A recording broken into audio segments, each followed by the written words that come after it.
Anong ganap sa mundo ng showbiz? Muling pinag-usapan online si Mika Salamanca matapos niyang magbahagi ng isang hindi inaasahang revelasyon tungkol sa kanyang karanasan sa loob ng Pinoy Big Brother Celebrity Collab Edition.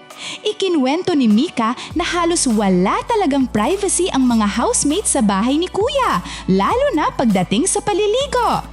Sa latest vlog ng entrepreneur at content creator na si V. Cortez, inamin ni Mika na buong akala niya noon ay normal lang ang lahat hanggang sa may magsabi sa kanya ng isang secret sa huling linggo ng kanyang pananatili.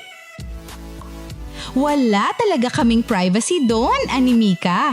Nakakatawa kasi noong nasa loob ng PBB, nalaman ko lang nung mga last week na si AZ Martinez ang nagsabi sa akin na nakatalikod pala sila sa kamera pag naliligo. Kasi ako nakaharap, dagdag pa niya. Agad namang napabula si V ng gaga ka na ikinatawa ng marami. Paliwanag ni Mika, noon lang niya nalaman na may diskarte pala ang ilan sa kanyang mga kasamahan ang humarap palayo sa kamera kapag naliligo. Huli na nang ma-realize niya ito kaya naging katuwaan na lang ang lahat sa huli. Ibinahagi rin niya na umabot ng halos 4 na buwan ang kanilang pananatili sa loob ng bahay ni Kuya, dahilan para tuluyan silang mawala ng pakiramdam sa oras at petsa dahil walang koneksyon sa mundo sa labas.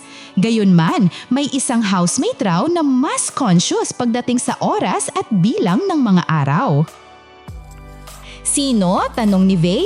Si Will Ashley, sagot ni Mika. Nagbigay liwanag ang kwento ni Mika sa mga hindi nakikitang aspeto ng Pinoy Big Brother at ipinakita kung gaano ka-demanding mentally at emotionally ang buhay sa loob ng reality show. Ang tanong, kung alam naman ng mga housemates na 24/7 silang binabantayan ng kamera, hanggang saan ba dapat ang sakripisyo sa privacy? Sulit ba ito kapalit ng kasikatan at premyo?